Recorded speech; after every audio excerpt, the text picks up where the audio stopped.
Morning world, it's about 8:30 in the morning. It's Wednesday the 19th of April 2017. The moon's at the very end of Capricorn, the sun's at the very end of Aries. Both of these are going to be changing signs today. There will be a 45-minute void moon later this morning UK time. Big aspects in the sky this week and for the next few weeks. Saturn is trining Uranus. Saturn is retrograde, Uranus is still moving forward, but they're both occupying 26 degrees. Saturn's at 26 Sagittarius, Uranus is at 26 Aries. Saturn and Uranus in mythology are father and son. Uranus was one of the original triptych that gave birth to the Titans, and Saturn was the most human form of the Titans in his disguise as Kronos, the god of time. Saturn was so scared of his father that he castrated him and threw his testicles into the sea. Saturn in turn ate his children so that they wouldn't usurp him, but Jupiter sort of rebelled against that, and hence the Olympians, etc., etc. What's more important is the fact that Saturn and Uranus don't get on. They're not good friends. Saturn deals with structure, boundary, order and discipline. Uranus deals with revolution, independence, freedom and liberty. And yet here they are, trying to each other for a year. Saturn in Sagittarius, the sign of philosophy, truth, religion, transparency. Uranus in the sign of Aries, independence, individual human rights, self-determination and one's identity issues. With Uranus in Aries, there's a push for individual human rights as being ongoing, the rights of the individual to stand up and say, I don't want this. With Saturn in Sagittarius, there's the desire for more and more truth in our world and less spin. Obviously, neither of these things are happening, but the resistance to these things is getting stronger, ultimately leading to a breakthrough in the future for both Saturn and Uranus.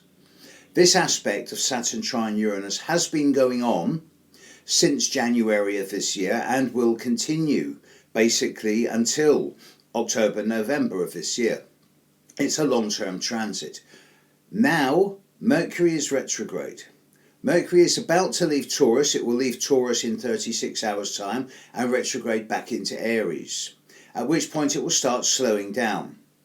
From this Friday, Mercury begins a 3-week conjunction to Uranus. It will be within 5 degrees of Uranus, 4 degrees even, for the next 25 days from this Friday, nearly 4 weeks, 3.5 weeks. It will also be trining Saturn, I'm delighted to say. Mercury conjunct Uranus is extremely volatile and unpredictable. They're both the planets of communication. Mercury is the way you read, write, think, speak, move. It's the communication you have with yourself mentally, with others verbally and by email and text and phone, and with the world through socialising and travelling. Uranus is higher communication, futurism, computers, new technologies, space travel. Together, normally they're pretty good friends. And people with Mercury-Uranus aspects in their chart are always quite innovative, sometimes quite radical or revolutionary thinkers, and they're always coming up with new ideas. But Mercury-Uranus contacts normally last 2 or 3 days. So for Mercury to be with Uranus in Aries for over 3 weeks suggests to me that there's going to be a lot of very loud words, very impulsive, rash, headstrong thinking and actions, and there's going to be some sort of jumping in headfirst and taking action before one thinks, both individually, collectively and globally.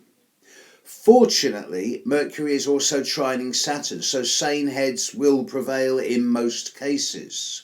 And with Mercury trine Saturn, there's always going to be the willingness to live within one's own boundaries mentally and not shoot from the lip, as opposed to being forced to live within other people's boundaries. But as I say, Saturn and Uranus are not comfortable bedfellows. Mercury is good with both of them. I think that over the next 3 weeks we're going to see a lot of global repositioning in terms of political attitudes towards each other, in terms of religious tolerance, and in terms of a recognition that something needs to change.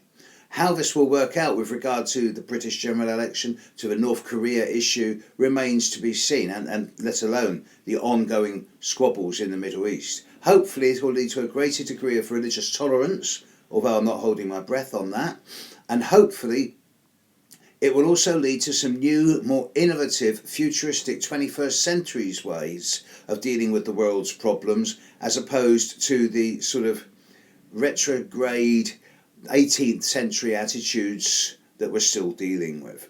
It's going to be an interesting time.